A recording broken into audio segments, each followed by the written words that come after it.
اور یہ بات یاد رکھنا، وَلَا تَزِرُ وَازِرَةٌ وِزْرَ أُخْرَىٰ، کوئی جان اٹھانے والی، بوجھ اٹھانے والی جان کسی دوسرے کا بوجھ نہیں اٹھائے گی. ہر شخص نے اپنے نامہ اعمال کا وزن خود ہی قیامت والے دن اٹھانا ہے.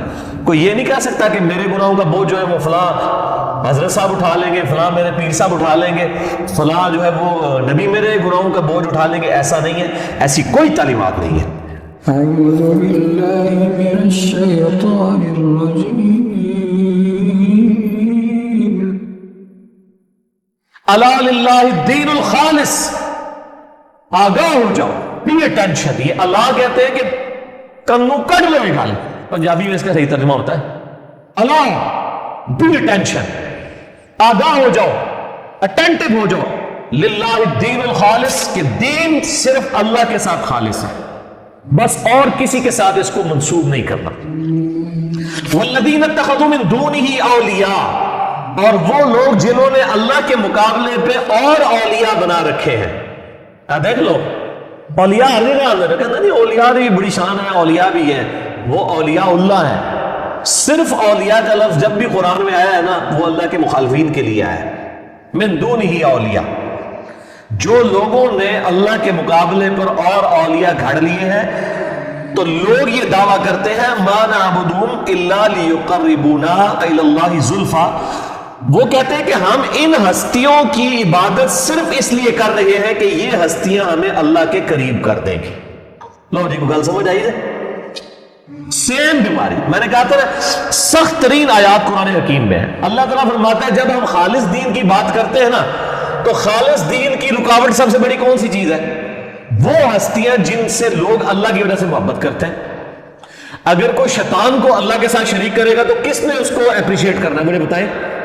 کوئی شیطان کو اللہ کے ساتھ شریک کر رہا ہوگا تو آگے سے سوال کیا جائے یار یہ شیطان کو اللہ کے مقابلے میں کیوں لا رہے ہو؟ تو وہ کوئی یہ کہے گا کہ جی ہم تو اس لیے کہہ رہے ہیں تاکہ شیطان کے ذریعے ہم اللہ کا قرب حاصل کر لیں. ایکسیپٹنس ہی کو نہیں ہونی پائی. اللہ کے مقابلے میں وہی ہستیاں ہمیشہ کھڑی کی جائیں گی جو اللہ کی محبوب ہوں گی. پیغمبر، فرشتے. حضرت عیسیٰ علیہ السلام کو، یعنی دنیا میں سب سے ننگا شرک اگر ہوا ہے نا تو وہ نبیوں کے ماننے والوں میں ہوا ہے. عیسائیت کو آپ دیکھ لیں، اتنا ننگا شرک کسی اور نے نہیں کیا کہ انہوں نے کہا begotten son of God، Jesus Christ is begotten son of God. عیسیٰ ابن مریم اللہ کے صلبی بیٹے ہیں. جس طرح مرد و عورت کا تعلق ہوتا ہے نا، اعوذ باللہ من ذالک، صلبی بیٹے. 2.25 ارب عیسائیوں کا یہ عقیدہ ہے آلموسٹ. ان میں سے چلے آپ کہہ لیں کہ 40% وہ ہیں جو کہ ان کو خود ہی رب کلیم کر رہے ہیں، پروٹیسٹنٹ. اور کیتھولک ان کو کہتے ہیں بیگوٹن سن آف گاڈ. تو اللہ تعالیٰ فرماتا ہے جب آپ ان سے بات کرو گے نا کہ اللہ کے مقابلے میں ہستیاں کیوں لا رہے ہو، دین تو خالص اللہ کے لیے کرو، تو آگے سے جواب دیں گے ما نعبدہم الا لیقربونا الی اللہ زلفیٰ، ہم تو ان کی عبادت نہیں کر لیں مگر صرف اس لیے کہ ہمیں اللہ کے اور قریب کر دیں گے. او جی یہ بھی تو اللہ نہیں بندے نے نا جی، پیچھے تو اللہ ہی ہے نا جی. جب ہم کہتے ہیں غیر اللہ کو پکارو، کہتے ہیں پیچھے تو اللہ ہی ہے نا. جب ہم کہتے ہیں نبی علیہ السلام کی اطاعت کرو، آپ بزرگ پرستی کو چھوڑو، وہ کہتے ہیں نہیں بزرگاں پیچھے نبی علیہ السلام میں، اللہ نہیں پیچھے تو نبی بھی پیچھے تھے، اگے سارے تجھے بڑے لیندن بڑھا کے. دیکھیں نا کتنا بڑا ظلم ہے. اللہ اور اس کے رسول صلی اللہ علیہ وآلہ وسلم کی ہستی ہے تو آگے فرنٹ پہ ہونی چاہیے تھی، ان کو آپ نے کر دیے پیچھے. یعنی چاہے عبادت اس شکل میں ہو کہ کسی کی عبادت ڈائریکٹ کی جائے اس کو پوچھ کے، ایک عبادت کی دوسری شکل ہے اس سے مدد مانگنا، ایاک نعبد و ایاک نستعین، کیونکہ الدعاء هو العبادہ. ہم نہیں کہتے ہیں کہ مسلمان جو ہے وہ پیروں فقیروں کو سجدے کر رہے ہیں جا کے خدا سمجھتے ہوئے، تعظیمی کر رہے ہیں، وہ حرام ہے. لیکن جب وہ ان کو مشکل کشائی کے لیے پکارتے ہیں نا، وہاں پہ توحید کی وائلیشن ہو جاتی ہے، کیونکہ ایاک نعبد و ایاک نستعین، عبادت بھی اللہ کی ہے، مدد کے لیے آپ نے اللہ ہی کو پکارنا ہے. اس میں مسئلہ نمبر 3 ہے میرا، دعا صرف اللہ ہی سے. ان اللہ یحکم بینہم فی ما ہم فیہ یختلفون، بے شک اللہ تعالیٰ قیامت والے دن ان کے درمیان جھگڑے کا فیصلہ فرما دے گا جس میں دنیا میں اختلاف کرتے تھے. ان اللہ لا یہدی من ہوا کاذب کفار، بے شک اللہ کبھی اس کو ہدایت نہیں دیتا کہ جو جھوٹا اور ناشکرا ہو. بیسیکلی اللہ کے جو ناشکرے لوگ ہیں نا اور جھوٹے عقائد کے اوپر مبنی وہ اپنے توہمات کو لے کے چل رہے ہیں، ان کو کبھی ہدایت نہیں ملے گی. آپ ان کے سامنے قرآن کی ساری آیات رکھ دیں، ساری حدیث رکھ دیں، کبھی بات ماننے کے لیے تیار نہیں ہوں گے، کیونکہ اللہ فرماتا ہے ہم نے اس کو ہدایت دینی نہیں ہے. جو جھوٹے ہیں اور جو ناشکر ہیں اللہ کے. لو اراد اللہ ان یتخذ ولدا، اگر اللہ کا ارادہ ہوتا ہے کہ کسی کو اپنا بیٹا چن لے، لاصطفیٰ مما یخلق ما یشاء، تو وہ جس کو بھی چنتا تو وہ اپنی مخلوق میں سے ہی چنتا. وہ الہ کبھی نہ بن سکتا، وہ اللہ کی مخلوق ہی ہوتا. آنری طور پہ اللہ تعالیٰ اس کو بیٹا چن لیتا. جیسا کہ جیوز اور کرسچنز کی جو کتابوں میں آپ کو سن آف گاڈ جو ہے وہ اللہ کی مخلوق کے لیے بھی ملے گا. ہم اردو میں بھی ایک جملہ بول رہے ہوتے ہیں کہ مخلوق اللہ کا کنبہ ہے. ہم یہ بھی کہہ رہے ہوتے ہیں نا اللہ کا جی ہے، جو بھی کوئی زندہ چیز ہے.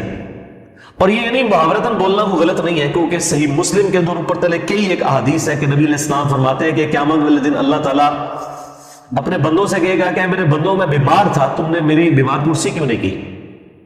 تو لوگ کہیں گے اللہ تو بیمار ہی نہیں ہوتا. اللہ تو فرمائے گا میرا فلاں بندہ بیمار تھا، تم نے اس کی عادت بھی نہیں کی جا کے. یعنی یہ صلہ رحمی کے پوائنٹ آف ویو سے بات ہو رہی ہے. حالانکہ اللہ تعالیٰ بیمار نہیں ہوتا، لیکن اللہ تعالیٰ اس کو تشبیہ دیتا ہے. اس طرح جیوز اور کرسچنز کی جو بک ہے اولڈ ٹیسٹمنٹ نیو ٹیسٹمنٹ، اس میں آپ کو یہ مخلوق کے اعتبار سے جو فادر ملے گا نا، حضرت عیسیٰ علیہ السلام کی احادیث بھی اس میں ملے گی کہ وہ کہتے ہیں میں اپنے آسمانی خدا سے کہوں گا، میں اپنے آسمانی باپ سے کہوں گا. وہ باپ ان معنوں میں نہیں ہوتا، وہ کنبے کے معنوں میں ہوتا ہے. جیسے رب کا لفظ، رب کس کو کہتے ہیں؟ پالنے والے کو. قرآن میں رب کا لفظ جو ہے وہ بادشاہ کے لیے بھی، باپ ماں باپ کے لیے بھی استعمال ہوا ہے. رب ارحمہما کما ربیانی صغیرا، اے اللہ ان دونوں پر رحم فرما جس طرح بچپن میں انہوں نے مجھے پالا تھا. سیدنا یوسف علیہ السلام کے بارے میں سورہ یوسف میں آتا ہے کہ ایک خواب والے کو انہوں نے تعبیر بتائی کہ تم میں سے ایک شخص اپنے رب کو شراب پلائے گا. تو رب سے مراد آقا، پالنے والا. تو ماں باپ ظاہر اولاد کے لیے رب کا درجہ رکھتے ہیں، لیکن ایک رب وہ الرب، وہ تو ایک سپیریئر رب اور ایک پالنے والے کے معنی. تو اللہ تعالیٰ ماتا ہے اگر ہم نے کسی کو اپنی اولاد چننا ہوتا تو مخلوق میں سے ادارہ چنتا، کیونکہ لم یلد ولم یولد.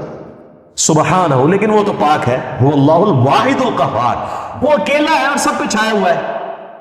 یہ اس کی گہرائی آپ میں جب کھولوں گا تو آپ کو سمجھ آئے گی کہ اس جملے کے اندر کیا قیامت مضمر ہے. اللہ فرماتا ہے کہ اللہ تعالیٰ نے اپنا اگر بیٹا چننا ہوتا مخلوق میں سے کسی کو چن لیتا، لیکن مسئلہ یہ ہے کہ سبحانہ وہ تو پاک ہے. پاک کس چیز سے؟ ہر عیب سے. انسان کے ساتھ ایک عیب ایسا جڑا ہے جس کی وجہ سے اسے اولاد کی ضرورت ہے، اور وہ عیب ہے موت. اسے یہ خواہش ہوتی ہے کہ میرے مرنے کے بعد میرا مشن کوئی آگے لے کے چلے، اور یہ انسان کی بنیادی خواہش ہے. حتیٰ کہ پیغمبر اس خواہش سے آزاد نہیں ہے. حضرت زکریا علیہ السلام نے کیا دعا کی تھی؟ اللہ مجھے اولاد دے، میں بوڑھا ہو چکا ہوں، مجھے تو اپنا کوئی وارث ہی نہیں آگے نظر آ رہا جو اولاد یعقوب کا وارث ہو، جو ہماری تعلیمات کو آگے لے کے چلے. پھر اللہ تعالیٰ نے حضرت یحییٰ علیہ السلام کی بشارت دی. خود ہمارے محبوب صلی اللہ علیہ وآلہ وسلم کے جب بیٹے فوت ہوئے تو کافروں نے کہا دیکھو اس کا تو آگے مشن لے کے چلنے والا ہی نہیں. تو اللہ نے کیا کہا؟ انا اعطیناک الکوثر فصل لربک وانحر ان شانئک هو الابتر. آپ کا بیٹا تو کوئی نہیں ہوگا، لیکن آپ کا دشمن دم کٹا ہوتا. اللہ تعالیٰ آپ کو لاکھوں روحانی بیٹے دے گا جو آپ کا مشن آگے لے کے چلے گا.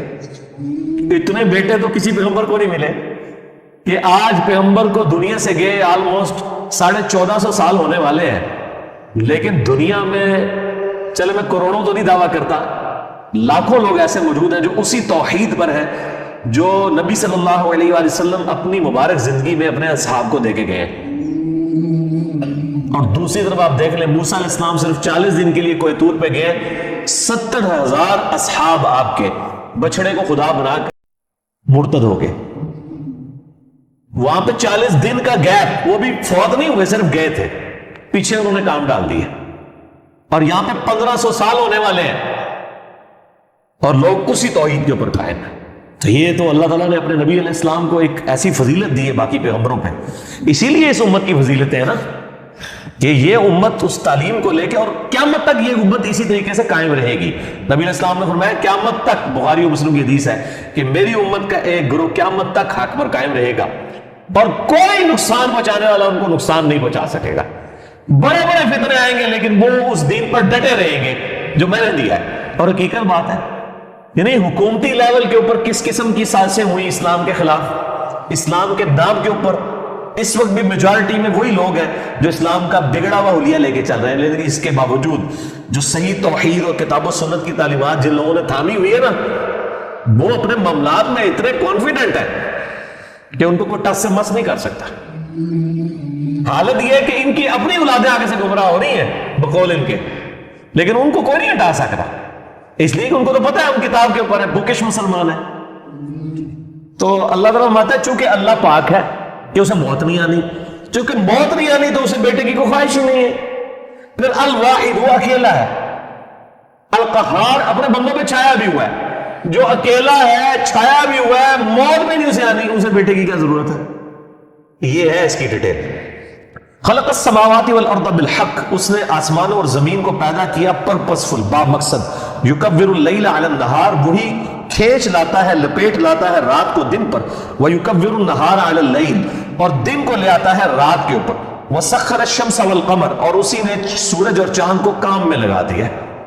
اب دیکھ لیں یہ انسانیت کی خدمت میں مامور ہے یہ ساری مخلوقات. کل یجری لاجل مسمى، اور یہ ہر ایک اپنی مقررہ میعاد تک چل رہا ہے، یعنی ہر ایک کو موت آنی، جتنی بھی مخلوقات ہے، چاہے سورج ہے، چاند ہے، جتنی بھی مخلوقات ہے. اللہ هو العزیز الغفار، آگاہ ہو جاؤ وہ غالب ہے لیکن بہت بخشنے والا ہے. غالب اتنا ہے کہ نافرمانوں کو فوراً پکڑے، لیکن اس کی بخشش والی کوالٹی اتنی ڈومیننٹ ہے کہ ڈھیل دیتا ہے. جو بخاری و مسلم کی حدیث ہے کہ نبی علیہ السلام فرماتے ہیں اللہ تعالیٰ نے اپنی مخلوقات کی پیدائش سے پہلے اپنے پاس عرش پہ یہ عبارت لکھ لی تھی کہ میری رحمت میرے غضب پر سبقت لے جانے والی. خلقکم من نفس واحدہ، اس نے تمہیں ایک جان سے یعنی آدم علیہ السلام سے پیدا کیا. ثم جعل منها زوجها، پھر آدم سے ہی اس کا جوڑا پیدا کیا، یعنی پسلی سے، بخاری مسلم میں آتا ہے اما حوا کو پیدا کیا. وانزل لکم من الانعام ثمانیہ، اور اس نے تمہارے لیے اتارے 8 جانوروں کے جوڑے، یعنی یہ 8 کا جوڑا بن گیا، 4 جوڑے ہیں نر اور مادہ ملا کے 8. کون کون سے؟ بکری اور بکرا. اسی طریقے سے دوسرا جوڑا جو ہے وہ بھیڑ کا، تیسرا گائے کا، اور چوتھا اونٹ کا، جو سورۃ الانعام میں آیا. یخلقکم فی بطون امہاتکم، وہ پیدا کرتا ہے تمہیں تمہارے ماؤں کے پیٹوں میں. خلقا من بعد خلق، بتدریج تخلیق کو. وہ سٹیجز پوری سورۃ المومنون میں بھی آئی ہیں، جس پہ میرا مسئلہ نمبر 149 ریکارڈڈ ہے کہ وہ کون سی سٹیجز سے انسان جو ہے وہ ماں کے پیٹ میں گزرتا ہے. بعد خلق فی ظلمات 3، 3 اندھیروں کے اندر، یعنی ایک تو یوٹرس کی وال ہے، پھر اس کے باہر گوشت ہے، اور پھر باہر کی کھال ہے. کس طرح اللہ تعالیٰ 3 اندھیروں کے اندر انسان کی تخلیق کرتا ہے ماں کے پیٹ میں. ذالکم اللہ ربکم، یہ ہے تمہارا اللہ، تمہارا رب. لہ الملک، اسی کی بادشاہت ہے. لا الہ الا ہو، نہیں کوئی معبود سوائے اس کے. بھائی اللہ وہ ہے جو ماں کے پیٹ میں تمہیں پیدا کرتا ہے، وہی تمہارا معبود ہے، وہی تمہارا مشکل کشا ہے. جب وہ ہے، اس طرح کی کوالٹیز کسی اور میں ہے کہ تم کہتے ہو کہ وہ ہمیں اللہ کے قریب کر دیں گے. یہ اسی کانٹیکسٹ میں بات چل رہی ہے. لا الہ الا ہو فانا تصرفون، وہی اکیلا تمہارا معبود ہے، تو کہاں پر تم منہ پھیرے جا رہے ہو. ان تکفروا فان اللہ غنی عنکم، یہ اکثر لوگ کہتے ہیں کہ جی اللہ نے ساڑیاں نمازاں نہیں چاہیے. جی اللہ کو ہماری نمازیں نہیں چاہیے. بھئی اللہ نے کب کہا ہے کہ مجھے نمازیں چاہیے؟ تمہیں تمہارے لیے نمازیں چاہیے. کہتے ہیں نہیں اللہ کو تو کسی چیز کی پرواہ نہیں ہے. بھئی اللہ نے کب کہا ہے کہ پرواہ نہیں کا مطلب یہ ہے کہ تم میرے نافرمان ہو جاؤ.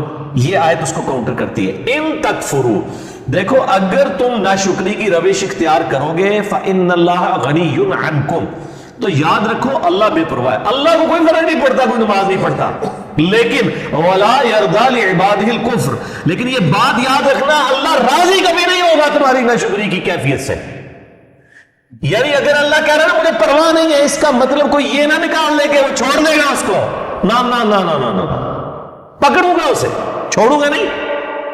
وَإِن تَشْكُرُوا، اور اگر تم شکر گزاری کی روش اختیار کرو گے، يَرْضَهُ لَكُمْ، پھر اللہ تم سے راضی ہو جائے گا. یہی اللہ تعالیٰ تمہارے لیے پسند کرتا ہے. اور یہ بات یاد رکھنا، وَلَا تَزِرُ وَازِرَةٌ وِزْرَ أُخْرَىٰ، کوئی جان اٹھانے والی، بوجھ اٹھانے والی جان کسی دوسرے کا بوجھ نہیں اٹھائے گی. ہر شخص نے اپنے نامہ مال کا وزن خود ہی قیامت والے دن اٹھانا ہے. کوئی یہ نہیں کہہ سکتا کہ میرے گناہوں کا بوجھ جو ہے وہ فلاں حضرت صاحب اٹھا لیں گے، فلاں میرے پیر صاحب اٹھا لیں گے، فلاں جو ہے وہ نبی میرے گناہوں کا بوجھ اٹھا لیں گے. ایسا نہیں ہے، ایسی کوئی تعلیمات نہیں ہے. ثم الی ربکم مرجعکم، اس کے بعد تمہیں لوٹ کر تمہارے رب کی طرف جانا ہے، فینبئکم بما کنتم تعملون، وہ تمہیں بتا دے گا جو تم دنیا میں اعمال کیا کرتے تھے، انہ علیم بذات الصدور، بے شک اللہ تعالیٰ سینوں کے چھپے ہوئے رازوں کو بھی جاننے والا ہے۔ میرے بھائیو، ابھی حال ہی میں نے ایک لیکچر بھی ریکارڈ کرایا، مسئلہ نمبر 196 فکر آخرت کے حوالے سے، کاش میں دنیا میں واپس جا سکتا۔ سورہ السجدہ کی میں نے 11 آیات اس میں کور کی ہیں، اس میں بھی میں نے کراس ریفرنس کے طور پہ یہ آیت کوٹ کی تھی اور اس پہ ڈیٹیل گفتگو کی تھی۔ آج میں ڈیٹیل میں نہیں جاؤں گا چونکہ آلریڈی میں نے لیکچرز ریکارڈ کروا دیے۔ اس طرح ہر دفعہ اگر ان آیات پہ ڈیٹیل بولیں تو پھر ہمارے یہ ترجمہ کلاس اس چیز کی متحمل نہیں ہے کہ ہماری قرآن کلاسز مکمل ہوں۔ وَإِذَا مَسَّ الْإِنسَانُ ضُرٌّ دَعَا رَبَّهُ مُنِيبًا إِلَيْهِ، اور جب انسان کو کوئی تکلیف پہنچتی ہے تو وہ اپنے رب کو پکارتا ہے بڑے رجوع کے ساتھ، بڑی لمبے ہاتھ اٹھا کے اللہ کی طرف متوجہ ہوتا ہے۔ ثُمَّ إِذَا خَوَّلَهُ نِعْمَةً مِّنْهُ، جب ہم اسے اپنی طرف سے نعمت عطا کر دیتے ہیں، نَسِيَ مَن كَانَ يَدْعُو إِلَيْهِ مِن قَبْلُ، تو وہ ایسا بھول جاتا ہے جیسا کہ اس نے کبھی ہمیں پکارا ہی نہیں تھا۔ یہی ہوتا ہے، یعنی دنیا میں لوگ اللہ کو پکارتے ہیں، اللہ تعالیٰ مصیبت پریشانی حل کر دیتا ہے، اس کے بعد وہ یا تو اور ہستیوں کی طرف اس تکلیف کو دور کرنے کو منسوخ کرنا شروع کر دیتے ہیں، یا وہ کہتے ہیں جی میری تو پلاننگ ہی بڑی چنگی تھی، دیکھو نا میں اس ٹائم بڑا منو سمجھ آ گئی سی کیا ہو رہا ہے تو میں کر لیا سی، تو انہوں اللہ نے بنا جنہیں مرضی سمجھ آ جائے۔ اللہ کے سامنے تو اتنے فیکٹرز ہیں کہ کسی بھی انسان کو کسی بھی وقت وہ آنے واحد میں ہیرو سے زیرو اور زیرو سے ہیرو کر دے، اس کے لیے کوئی مسئلہ ہے؟ یعنی انسان کی ساری پلاننگز دھری رہتی ہے، جیسا کہ مولا علی رضی اللہ تعالیٰ عنہ علیہ السلام کا قول ہے کہ میں نے اپنے ارادوں کے ٹوٹنے سے اپنے رب کو پہچانا ہے، ان میں پورا ارادہ کر لیتا ہوں، سارے کے سارے سرکمسٹانسز فیوریبل ہوتے ہیں میرے لیے، ڈن، اچانک پتہ ہی نہیں چلتا کہ یہ کیا ہو گیا، ایسا ہو جاتا ہے میرے بھائیوں۔ اور یہ چیزیں بیسیکلی اللہ تعالیٰ اپنا آپ انسان کو دکھاتا ہے کہ کوئی شخص اللہ تعالیٰ سے کبھی بھی آزاد نہیں ہو سکتا، حتیٰ کہ آپ دیکھ لیں سورۃ الکہف میں آیا کہ اے نبی علیہ السلام کبھی ایسا نہ ہو کہ آپ یہ بات کہیں کہ میں کل یہ کام کروں گا اور آپ انشاءاللہ نہ کہیں، ایسا کبھی نہیں ہونا چاہیے، انشاءاللہ کے ساتھ کہنا ہے۔ اگر وقت کے پیغمبر کو یہ بات کی جا رہی ہے، ہمارے محبوب صلی اللہ علیہ وآلہ وسلم کو، کہ آپ نے کبھی مستقبل کے بارے میں انشاءاللہ کے بغیر بات نہیں کرنی، کبھی نہیں کرنا ہے میں کام کروں گا، مگر ایک انشاءاللہ ماشاءاللہ کے ساتھ، کیونکہ انسان تو صرف ان فیکٹرز کو دیکھنا ہوتا ہے نا جو آپ کے سامنے۔ ہم نے کئی بار چیزیں دیکھی ہیں، ہر فیکٹر کاؤنٹر کرتے ہیں، میرے جیسا تو وہمی بندہ کوئی شاید چھوڑتا ہی نہیں ہے، پھر بھی کچھ کو پاک نکل آتی ہے بیچو، کیوں نکل آتی ہے؟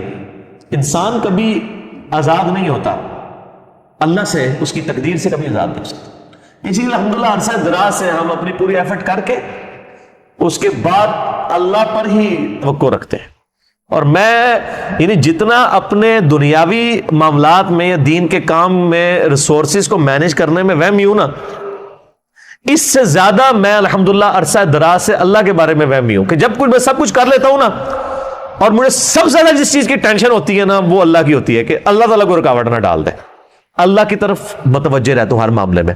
اور اس کا میں نے پھر پازیٹیو رزلٹ دیکھا ہے کہ میرے بگڑے ہوئے کام جس میں میں نے کئی چیزیں اوور لک کی بھی ہوتی ہیں وہ پھر اللہ نے سنبھالی ہوتی ہیں، وہ خود بخود ریزالو ہونی شروع ہو جاتی ہیں، پتہ ہی نہیں چلتا کہ کہاں سے اللہ تعالیٰ معاملات کو سیدھا کرتا ہے۔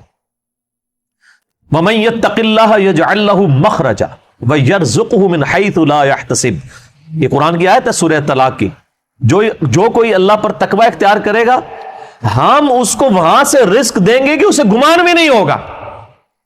ان اللہ بالغ امری، اللہ تعالیٰ اپنے کاموں کو پورا کر کے رہتا ہے، اللہ نے جو ارادہ کر لیا نا جس کام کو بلوغت تک لے کے جانے کا وہ اس نے کر دیتا ہے۔ لیکن قد جعل اللہ لکل شیء قدرا، لیکن ہر چیز کے لیے اللہ نے ایک اندازہ مقرر کر رکھا ہے، یعنی جب وہ وقت آئے گا نا تبھی وہ معاملات ہوتے ہیں، اس سے پہلے نہیں ہو سکتے، آپ جتنا مرضی ٹل لگا لیں، جس چیز کا جو وقت ہے وہ اسی وقت پہ ہوتا ہے۔ تو اللہ تعالیٰ فرماتا ہے کہ یہ جب ہم ان کو عطا کر دیتے ہیں پھر یہ فوراً اللہ کو بھول جاتے ہیں۔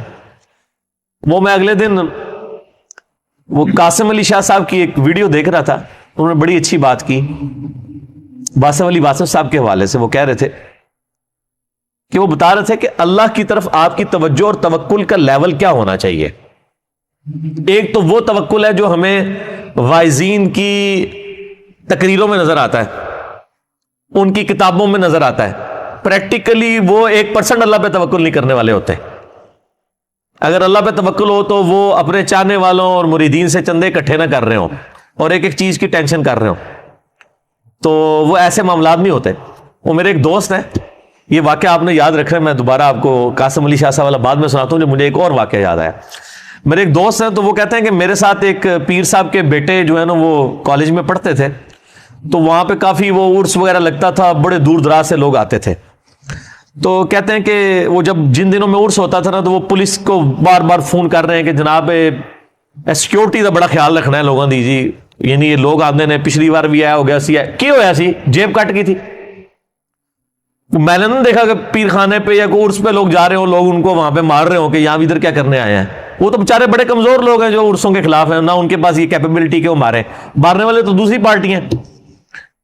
تو کہتا میں نے اس کو کہا یار تم اتنی ٹینشن کو لیتے ہو, مطلب جو آ رہا ہے اس کو کہنا ہے جی اللہ جو بندے ہوئے جیبا کٹ جائیں گے سانو کہ دیں گے تھے آگے.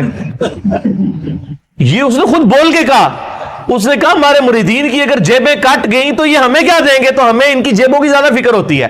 اور مریدین اس نیت سے جا رہے ہیں کہ پیر صاحب جو ہے نا وہی ہماری حفاظت کرنے والے ہیں, اور پیر صاحب آپ کی جیب کی حفاظت کے لیے خود پولیس کے محتاج ہیں, آپ اندازہ کر لیں. اور وہ قاسم علی شاہ صاحب کہنے لگے کہ وہ واصف علی واصف صاحب ایک مجلس میں فرما رہے تھے کہ اللہ کے بندوں میں اور دنیا داروں میں کیا فرق ہوتا ہے. وہ کہتے ہیں اللہ کے بندے جو ہوتے ہیں نا, ان کو کوئی اگر پتھر بھی مار دیتا ہے نا آ کے, تو ان کو پتھر مارنے پر بھی غصہ نہیں آتا, وہ اوپر دیکھ کہتے ہیں یا اللہ خیر ہے, تو غلطی ہوگی. جو یہ حقیقت بات ہے کہ فاعل حقیقی اللہ ہے, یہ ذہن میں رکھیے گا. آپ کو جو مخلوق کی طرف سے تکلیف بھی پہنچتی ہے نا, اس کا فاعل حقیقی بھی اللہ ہے, کیونکہ جو ہزاروں تکلیف کے درمیان ہرڈل بنا ہوا ہے اسی نے اجازت دی ہے نا کہ چلو ایک چونڈی انہوں وڈ لے جائے, کیونکہ ہزاروں تکلیفیں تو اس نے آلریڈی بلاک کی ہوئی ہیں, ہمیں تو پتہ ہی نہیں کہ کہاں کہاں سے. آپ نے اگر یہ چیز دیکھنی ہے تو آپ حیران ہوں گے کہ چھوٹے بچوں کا بڑا ہو جانا یہ معجزے سے کم نہیں ہے. بچے جس طرح اندھوں کی طرح بھاگتے ہیں, ایک پٹی پہ صرف ایک جو ہے کارنر لگنے کی مار ہے نا بچے کی ڈیتھ, بڑا بندہ مر جاتا ہے. کس طرح بستروں سے گرتے ہیں, جا کے کبھی کہیں گرتے ہیں, سیڑھیوں سے نیچے گر جاتے ہیں, کہیں جا کے لگتے ہیں, کبھی کچھ ٹوٹ جاتا ہے, کبھی ادھر آنکھ کے قریب بندہ کہتا ہے اوہ شکر ہے جی بس نیڑے نیڑے بچا ہے, اللہ سے بچے اللہ نے بچایا ہوتا ہے, ہمیشہ ہی بچ جاتا ہے بندہ. کتنے بچوں کی آنکھیں نکل جاتی ہیں بچپن میں, ورنہ تو آدھے ادھر جو ہے وہ کانے بیٹھے ہوئے ہوں. یہ اللہ نے بڑے کیے ہوتے ہیں. یہ اللہ قرآن پاک میں آیات ہیں, اللہ فرماتا ہے کہ ہم نے فرشتے معمور کیے ہوئے انسانوں کی حفاظت کے اوپر. یہ ساری چیزیں اللہ لے کے چل رہا ہوتا ہے. لیکن اللہ فرماتا ہے جب ہم تکلیف دور کر دیتے ہیں پھر کہتے ہیں یہ تو کوئی کہہ دیتا ہے بزرگوں نے کیا ہے, کوئی کچھ کہہ دیتا ہے, کوئی کچھ کہہ دیتا ہے. وہ ایک مجھے لطیفہ یاد آ گیا, وہ ایک بندہ جو ہے وہ سمندری طوفان میں پھنس جاتا ہے, اور جب وہ ڈوبنے لگتا ہے تو کہتا ہے یا اللہ منو بچا لے, میں دیکھ دیا گا تیرے نا دی. ٹھیک ہے جی, تو وہ اللہ تعالیٰ بچا لیتا ہے. تو وہ پھر کنارے آ کے کہتا ہے جی وہ تو پھر ظاہر ہے اس نے مکر ہی جانا ہوتا ہے. جو اللہ تعالیٰ فرماتا ہے کہ جب ہم ان کی تکلیف دور کرتے ہیں پھر یہ بھول جاتے ہیں ہمیں. تو کنارے پہ پہنچ کے کہتا ہے کیڑی دیکھ, کوئی دیکھ شیک نہیں ہو. تو وہ پھر ایک اور ہچکولا اس کو آتا ہے, تو پھر وہ سمندر میں کہتا ہے نہیں اللہ میں پوچھ رہا تھا مٹی کے لوڑی, ٹھیک ہے کیڑی دیکھ تو مراد ہے, مطلب نہیں یہ اللہ نے تو نہیں دھوکہ دیتا جا سکتا, دنیا ہی دھوکہ دیتا جا سکتا ہے کہ میٹھی دیکھ یا نمکین. تو یہ وہی چیز ہے, اللہ فرماتا ہے کہ یہ جب ہم ان کی تکلیف دور کرتے ہیں تو اس طرح بھول جاتے ہیں کہ جیسا کہ ہمیں کبھی پکارا ہی نہیں تھا. وَجَعَلَ لِلَّهِ أَنْدَادًا, اور اللہ کے مقابلے پہ اور ہستیاں کھڑی کر دیتے ہیں کہ یہ انہوں نے کیا ہے. بچہ اللہ نے دیا ہوتا ہے, کہتے ہیں نہیں وہ ان کی وجہ سے ہوا ہے. لِيُضِلَّ عَنْ سَبِيلِ, تاکہ بہکا دیں اللہ کی راہ سے. حقیقت بات ہے کہ یہ شیطان انسان کے دل میں یہ وسوسہ ڈالتا ہے کہ یہ فلاں کی وجہ سے ہوا ہے. آپ ہندوؤں کے پاس چلے جائیں, وہ بھی یہی کلیم کرتے ہیں کہ جی ہم فلاں مندر میں گئے تھے تو ہمیں اولاد ہوگی, حالانکہ اللہ دے رہا ہوتا ہے. لیکن شیطان جو ہے وہ اینڈ ٹائم پہ ایسا وسوسہ ڈالتا ہے کہ انسان اور ہستیوں کی طرف اسے منسوب کرنا شروع کر دیتا ہے. ہم نے تو کئی ایسے دیکھے ہیں جو لوگوں کو بچے دے رہے ہیں لیکن خود بے اولاد ہوتے ہیں. ان کو کہیں آپ کیوں نہیں اولاد ہو رہی ہے. سورہ شورا کا آخری رکوع پڑھ لیں, اللہ فرماتا ہے اللہ جسے دیتا ہے بیٹے دیتا ہے, جسے چاہتا ہے بیٹیاں دیتا ہے, جسے چاہتا ہے دونوں دیتا ہے, اور جسے چاہتا ہے محروم رکھتا ہے. نبی علیہ السلام کی صرف ایک بیوی ہے جس سے اولاد ہے، سیدہ خدیجہ سے، یا ایک ماریہ قبطیہ سے سیدنا ابراہیم علیہ السلام پیدا ہوئے، وہ بھی فوت ہو گئے، باقی آپ کی ساری بیویاں بے اولاد ہیں۔ کیا نبی کی بیویوں کی خواہش نہیں تھی کہ ان کی اولاد ہو؟ اللہ کی مرضی ہے۔ سیدہ عائشہ محبوب ترین بیوی ہیں، جوانی کی عمر میں بیوہ ہوئی ہیں، کوئی اولاد نہیں ہے، اللہ ان کو ایک بچہ ہی دے دیتا کہ حضور کے بعد انہوں نے 47 سال تک زندہ رہنا تھا، کہ چلو ان کی ایک دل جوئی کا معاملہ ہو جاتا کہ 18 سال کی عمر میں بیوہ ہو گئی ہیں، ایک بچہ ہوتا تو ان کی زندگی بھی اس کے سارے گزر جاتی۔ نہیں، یہ اللہ کے فیصلے ہیں۔ قل تمتع بکفرک قلیلا، اللہ کا اس پہ غضب دیکھیں، اللہ فرماتا ہے نبی ان سے فرمائیے کہ یہ جو تم کفر کر رہے ہو نا، اور یہ جو لطف اٹھا رہے ہو ہماری نعمتوں سے، کہ تمہیں ہم کوئی نعمت دیتے ہیں تو تم اور ہستیوں کی طرف منسوخ کرتے ہو، اٹھا لو تھوڑی دیر کے لیے دنیا کی زندگی میں، انک من اصحاب النار، پھر تو تم مرنے کے بعد دوزخیوں میں ہی شامل ہوگا انسان۔ یہ سنگولر کے سیغے سے نا ایز اے ڈاکٹرین یہ لفظ استعمال ہو رہا ہے کہ تو اٹھا لے جو کچھ تو نے نفع اٹھانا ہے دنیا کی زندگی میں، تو منسوب کر لے مخلوق کی طرف، پھر تو نے مر کے نا ہمارے پاس جب آنا ہے تو آگ ہی تیرا مقدر ہوگی، دنیا میں تو نے جو کچھ کرنا تھا وہ کر لیا۔ السلام علیکم ورحمۃ اللہ وبرکاتہ۔ اللہ از دا گریٹسٹ، پیور توحید، یعنی اللہ سب سے بڑا ہے اور صرف اسی کی عبادت ہونی چاہیے۔ یہ اسلام کی سب سے بنیادی اور اہم نیو ہے۔ توحید کا مطلب ہے اللہ کو ہر چیز میں اکیلا ماننا، اس کی ذات میں، اس کی صفات میں، اس کی عبادت میں اور اس کے حکم میں۔